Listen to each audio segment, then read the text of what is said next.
হযরত বেলাল রাদিয়াল্লাহু তাআলা আনহু যার বাড়ি ইথিওপিয়ায়, কোথায় বাড়ি? ইথিওপিয়ায় বাড়ি বেলাল, কালো খাটো, আবার তার কথা বলতে গেলে বেঁধে যায়। উমাইয়া ইবনে খালদ তাকে দাস হিসেবে কিনে নিয়ে এসেছে, গোলাম হিসেবে কিনে নিয়ে এসেছে।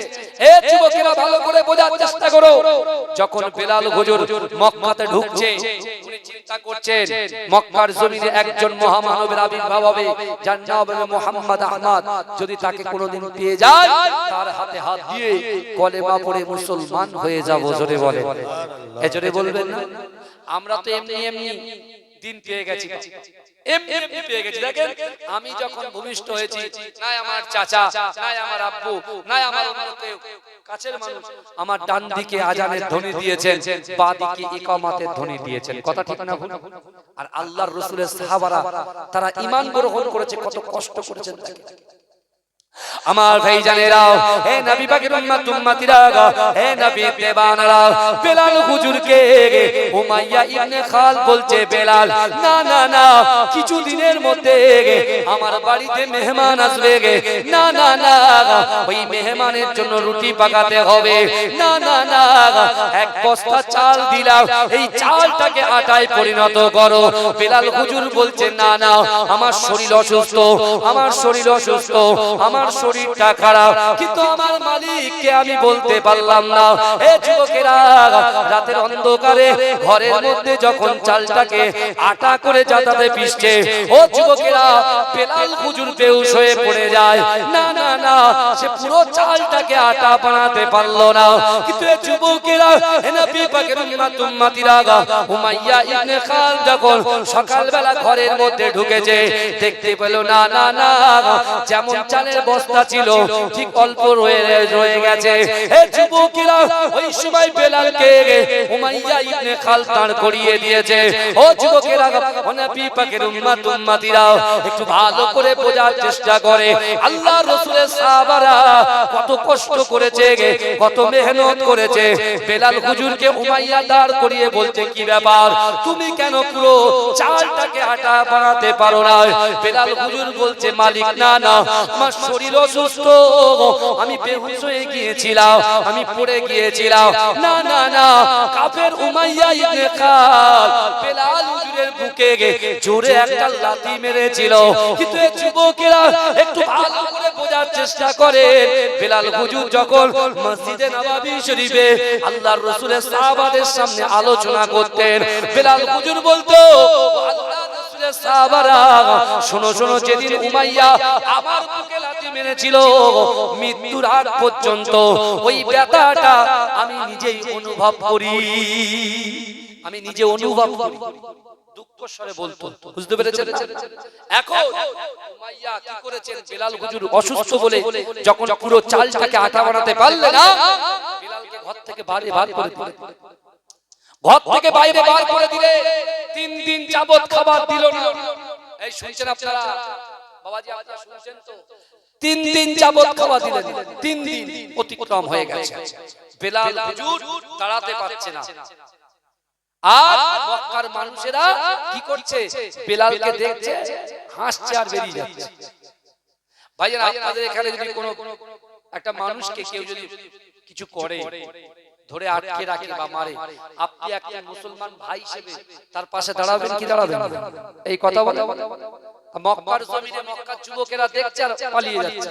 ওই রাস্তা দিয়ে আমার বিশ্ব নবী, হায়াতুন নবী, ইমামুল হুদা, নুরুল আলা নূর, হাবিবে লাবিবে তাবিব জনাবে মুহাম্মদ মুস্তাফা সাল্লাল্লাহু আলাইহি ওয়াসাল্লাম দেখছেন 3 দিন ধরে একটা যুবক দাঁড়িয়ে আছে।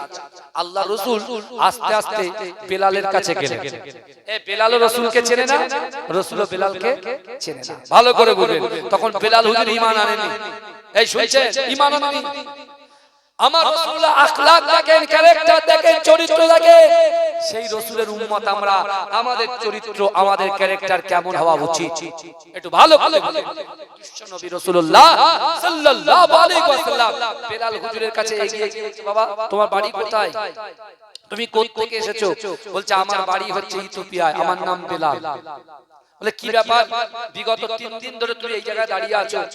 বলছে দেখুন, মক্কার মানুষরা আমাকে দেখে, কেউ আমার পাশে দাঁড়ায় না, সবাই হাসতে হাসতে তাচ্ছিল্য করে বেরিয়ে যায়, কিন্তু আপনি যেখানে এসেছেন আমার দুঃখের কথাটা একটু শুনে যান, দুঃখের কথাটা শুনে যান। বলে কি? বলছে আমার এরকম শরীর অসুস্থ, আমার মালিক উমাইয়া সে আমাকে গোলাম, আমি তার দাস, বিশেষ করে সে আমাকে এক বস্তা চাল দিয়েছে আটা করা, কিন্তু আমি পারিনি বলে আমাকে লাথি মেরেছে, এমনকি আমার 3 দিন ধরে খাওয়া বন্ধ করে রেখেছে। বিশ্বনবী রাসূলুল্লাহ এই কথা শুনে আমার রাসূলুল্লাহ আস্তে আস্তে নিজের গন্তব্যস্থল বাড়ির দিকে এগিয়ে যাচ্ছে, দরবারে এগিয়ে যাচ্ছে। এই শুনছেন আমার রাসূলুল্লাহ এগিয়ে যাচ্ছে, তখন বেলাল পিছন থেকে কি বলছে জানেন? যে দেখুন, আমি ভেবেছিলাম আপনাকে দেখার পরে আমার মনের ভিতরে একটা উৎফুল্ল ভাব চলে এসেছিল, মনটা চাঙ্গা ছিল যে না, একজন মানুষ তো আমার কথা শুনবে, নিশ্চয়ই আমার পাশে দাঁড়াবে, কিন্তু আপনিও মক্কার সাধারণ ব্যক্তির মতো চলে যাচ্ছেন। ভালো ভালো, কিন্তু আমার ভাই জানেরা, হে নবী পাকের উম্মত উম্মতিরা, হে নবী দেবানারা, বিশ্ব নবী রাসূলুল্লাহ সাল্লাল্লাহু আলাইহি ওয়াসাল্লাম বেলাল হুজুরকে ফেলে রেখে আল্লাহ রাসূল নিজের বাড়ির দিকে গিয়ে গেলেন। ও যুবকেরা, আমার দয়াল নবী চোখ দিয়ে ঝরঝর করে পানি পড়ে। না না না, আল্লাহ রাসূল ঘরের ভিতরে যখন প্রবেশ করেছে, আম্মা জান খাদিজাতুল কুবরা রাদিয়াল্লাহু তাআলা আনহা আমার রাসূলুল্লাহর কাছে এক গ্লাস দুধ আর একটু খেজুর এনে আল্লাহর রাসূলকে বলল, ইয়া রাসূলুল্লাহ, হাবিবাল্লাহ, আপনার একজন মুহাব্বতের পাগল আপনার জন্য একটু হাদিয়া দিয়েছে, আপনার জন্য একটু হাদিয়া পাঠিয়েছে, আপনি যেন এই দুধটা পান করেন আর এই খেজুরটা যেন ভক্ষণ করেন। ও যুবকেরা, আমার আপনার নবী, দয়াল নবী জনাবে মুহাম্মদুর রাসূলুল্লাহ সাল্লাল্লাহু আলাইহি ওয়াসাল্লাম মা খাদিজাতুল কুবরা রাদিয়াল্লাহু তাআলা আনহার হাত থেকে ওই দুধ আর খেজুরটাকে নিয়ে আমার রাসূল ছুটে বেলালের সামনে হাজির হয়ে বলছেন, ও বাবা বেলাল, না না না, এই দুধটা আর খেজুরটাকে তুমি খেয়ে না। সুবহানাল্লাহ, জোরে বলেন না সুবহানাল্লাহ। বেলাল হুজুর তো অবাক, বেলাল হুজুর অবাক হয়ে গেছে যে আমি যাকে বললাম যে আপনি সাধারণ মানুষের মতো, যারা আমাকে দেখে তাচ্ছিল্য করে কুরুচিকর মন্তব্য করে, আমি কালো আমাকে কালো বলে, আমি বেটে বলে আমাকে বেটে বলে সম্বোধন করে যারা বেরিয়ে যাচ্ছেন, আপনি তো তাদের মতো না, তাদের মতো তো আপনি নন। তো আপনাকে দেখে মনে হচ্ছে, আমি তার তালাশ করছি, হয়তো আপনি সেই ব্যক্তি, আপনি হতে পারেন। যদি বলুন না সুবহানাল্লাহ। আল্লাহ রাসূল একটাও বাক্য লাভ করলেন না, আল্লাহ রাসূল তাকে দুধ আর খেজুর খাইয়ে দিয়ে আমার দয়াল নবী নিজের দরবারে চলে গেলেন। এদিকে বেলাল চিন্তা করছে, আমার শরীর তো অসুস্থ, দুর্বল, আমি কি করে এখন চাতা পিষে ওইভাবে আমি আটা বার করব? রাতের বেলা তো মালিক বলেছে, উমাইয়া ইবনে খালফ বলেছে, সে টর্চার করছে, অত্যাচার করছে, লাঞ্ছিত করছে, অপমান করছে। সে তখন চিন্তা করছে, না, আমি আবার চেষ্টা করে দেখি। আবার যে চেষ্টা করতে গিয়েছে, আবার বেহুশ হয়ে গেছে। কিন্তু আমার ভাই জানেরা, হে নবী পাকের উম্মত উম্মতিরা, হে নবী দেওয়ানারা, কাল কিয়ামতের মাঠেতে যে বিশ্ব নবী রাসূলুল্লাহ সাফা ছাড়া আমরা কেউ জান্নাতে যেতে পারবো না, ওই আমার আপনার নবী, দয়াল নবী, সোনার নবী জনাবে মুহাম্মদুর রাসূলুল্লাহ সাল্লাল্লাহু আলাইহি ওয়াসাল্লাম দয়াল নবী আমার রাতের অন্ধকারে বেলালের ঘরে প্রবেশ করে বেলালের যে কাজগুলো বাকি ছিল আমার রাসূলুল্লাহ নিজে হাতে করে দিলেন। হে যুবকেরা, বিশ্ব নবী রাসূলুল্লাহ সাল্লাল্লাহু আলাইহি ওয়াসাল্লাম বেলালের অবশিষ্ট কাজটা সম্পূর্ণ করার পরে আমার দয়াল নবী যখন ঘর থেকে বেরিয়ে যায়, বেলাল হুজুর হুঁশ ফেরে আল্লাহর রাসূলের পিছন থেকে হাতটা ধরে বলে, ইয়া রাসূলুল্লাহ, ইয়া হাবিবাল্লাহ হুজুর, না না না না না না না না, আপনি দাঁড়িয়ে যান, আপনি বলেন তোকে আপনার পরিচয় কি? মক্কার মানুষেরা আমি আমি কালো বলে আমাকে গুরুত্ব দেয় না, আমি দাস বলে গুরুত্ব দেয় না, আমি গোলাম বলে গুরুত্ব দেয় না, কিন্তু আপনি আমাকে দুধ পান করালেন, খাজুর খাওয়ালেন, আবার নিজেরা সারা রাত অক্লান্ত পরিশ্রম করে আপনি আমার অসম্পূর্ণ কাজকে সম্পন্ন করলেন। না না না, আপনি ভুলে যান আপনি কে। ও যুবকেরা, আল্লাহ বলেছে বান্দা নিয়ত করো, নিয়ত করো, রাসূল বলছেন নিয়ত করো, নিয়ত করো। ও যুবকেরা, বেলাল হুজুর নিয়ত করেছিল। না না না, আমার দয়ার নবী পিছনে তাকিয়ে বেলালের দিকে তাকিয়ে কাঁদতে কাঁদতে বলছে না না না, মাহবিনার লাল মরুদুলাল আব্দুল্লাহর বেটা মুহাম্মাদুর রাসূলুল্লাহ। জোরে বলে আমি হচ্ছি মুহাম্মদ। যে বলেছে বেলাল রাসূলুল্লাহর কদম মোবারক বসে দুই হাত দিয়ে বাহুর মধ্যে নিয়ে অচর হয়ে চিৎকার দিয়ে কাঁদছেন আর বলছেন না, আমি আর উমাইয়া ইবনে খালফের গোলামি করতে চাই না, আমি আপনার গোলামি করতে চাই। জোরে বলুন না সুবহানাল্লাহ। আমি আপনার দাসত্ব করতে চাই, আমি উমাইয়া ইবনে খালফের গোলামি করতে চাই না। রাসূলের কত সততা দেখে, বলছেন না তুমি একজনের গোলাম। তখন তো দাস কেনা বেচা হতো, নারী কেনা বেচা হতো, জ্যান্ত নারীকে বুঝতে পেরেছেন কবর দেওয়া হতো। মায়ের পেট থেকে যখন কন্যা সন্তান ভূমিষ্ঠ হতো, সাথে সাথে সেই কন্যা সন্তানকে কি করত বলেন, জিন্দা মাটিতে গেড়ে দিত। আমি সে জায়গা থেকে 2018 সালে হজ করেছি আলহামদুলিল্লাহ। আর যার সঙ্গে হজ করেছে আলহামদুলিল্লাহ সেরে তাজ, বুঝতে পেরেছেন, শাহ সুফি পীর আবু ইব্রাহিম সিদ্দিকী রাহমাতুল্লাহ আলাইহি ফুরফুরা দরবার শরীফে মুজাদ্দিদ জামান দাদা হুজুর পীর কেবলা দরবারের ভিতরে শুয়ে আছে। আল্লাহ তার কবরটাকে, আমার মুজাদ্দিদ জামান যত খলিফা আছে, যত আওলাদ আছে, তাদের কবরটাকে আল্লাহ নূর দিয়ে ভরে দিক। বলুন আল্লাহুম্মা আমিন। বলবেন আল্লাহুম্মা আমিন। এটা তাকবীর দেন না, নারে তাকবীর। আরো জোরে তাকবীর দেন না, নারে তাকবীর। মাসলাকে মুজাদ্দিদ জামান জিন্দাবাদ, মাসলাকে মুজাদ্দিদ জামান জিন্দাবাদ। এই গ্রামের গ্রামবাসী বৃন্দ জিন্দাবাদ, নারে তাকবীর। আল্লাহু আকবার। আমার যুবক ভাইরা ভালো করে আল্লাহর রাসূল বলছেন না, বিলাল বলছে আমাকে কালেমা পড়াতে হবে। আল্লাহর রাসূল বলছে কলমা যদি পড়ো তো অনেক কষ্ট সহ্য করতে হবে, অনেক কষ্ট সহ্য করতে হবে। কারণ আল্লাহ বলেছে যারা ঈমান এনেছে, যারা সৎ কাজ করেছে, যারা হকের উপরে প্রতিষ্ঠিত, আর যারা সবর করেছে, তারা কখনো ক্ষতিগ্রস্ত হতে পারে না।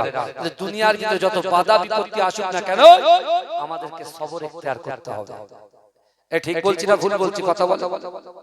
সবর ইখতিয়ার করতে হবে। এখন বেলাল হুজুরকে আল্লাহ রাসূল সান্তনা দিয়ে কলেমা পড়িয়ে দিয়ে রাসূলুল্লাহ বেরিয়ে আসলেন। উমাইয়া ইবনে খালদ যেই ঢুকেছে, হক কথা বলতে হবে। উমাইয়া ইবনে খালদ বলে বেলাল এটা করতে হবে, ওটা করতে হবে। বলছে দেখো তুমি তোমার খাজুর বাগানে যা কাজ আছে দেবে, কিন্তু ইল্লিগাল শরিয়ত বিরোধী কাজ আমি বেলাল আর করছি না, করব না। কারণ একজন মহামানব, তার সংস্পর্শে আমি চলে এসেছি, হযরত মুহাম্মদুর মুস্তাফা সাল্লাল্লাহু আলাইহি ওয়াসাল্লামের গোলাম হয়ে গেছি। জোরে বলেন সুবহানাল্লাহ। জোরে বলবেন না, চিৎকার দিয়ে হবে না সুবহানাল্লাহ। নারে তাকবীর, নারে তাকবীর। আমার মায়েরা ভালো। এখন উমাইয়া ইবনে খালদ বেলালকে চুলের মুঠি ধরে উত্তপ্ত বালির উপরে শুইয়ে দিয়ে, এ যুবক ভালো করে শুনেন, উত্তপ্ত বালির উপরে শুইয়ে দিয়ে বুকে পাথর চাপা দিয়ে একটা চাবুক নিয়ে জোরে জোরে মারছে। কিন্তু আমার ভাই জানেরা, হে নবী পাকের উম্মত উম্মতিরা, হে নবী বেবানারা, আল্লাহর কোরআন বলছে বান্দা মান কানা লিল্লাহ কানাল্লাহু লাহু, যে ব্যক্তি আমার হয়ে যায় আমি আল্লাহ পাক তার হয়ে যায়। হে যুবকেরা, হে নবী পাকের উম্মত উম্মতিরা, বেলাল হুজুর উমাইয়াকে বলছে, হে কাফের উমাইয়া শোনো শোনো, আমি মুহাম্মাদুর রাসূলুল্লাহ সাল্লাল্লাহু আলাইহি ওয়াসাল্লামের কালেমা পড়েছি।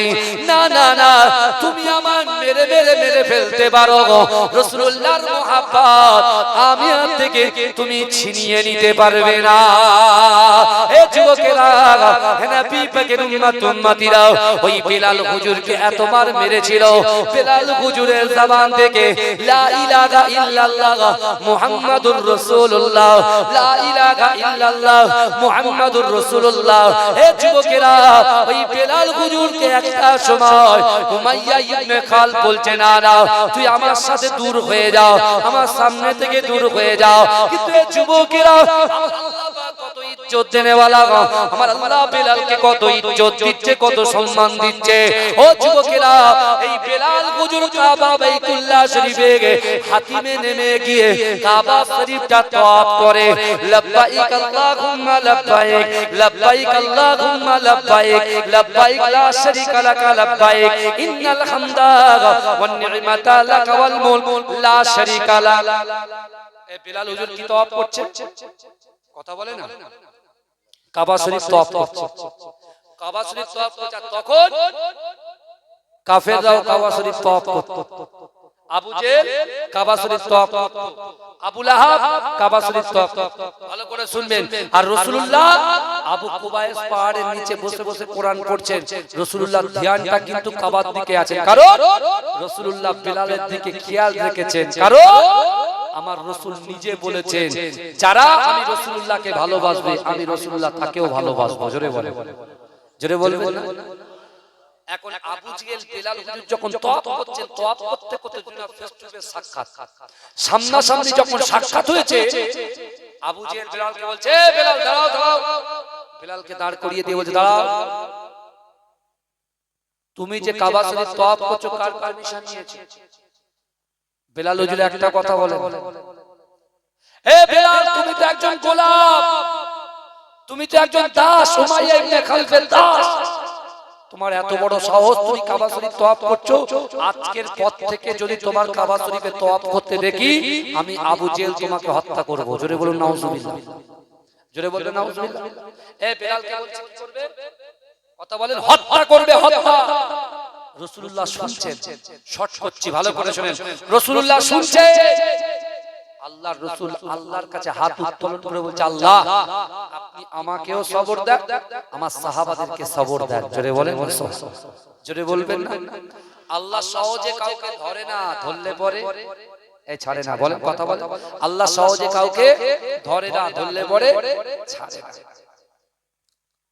দুরূদ শরীফ পড়ুন, আল্লাহুম্মা সাল্লি আলা সাইয়্যিদিনা মাওলানা মুহাম্মদ ওয়া আলা আলি সাইয়্যিদিনা মাওলানা মুহাম্মদ।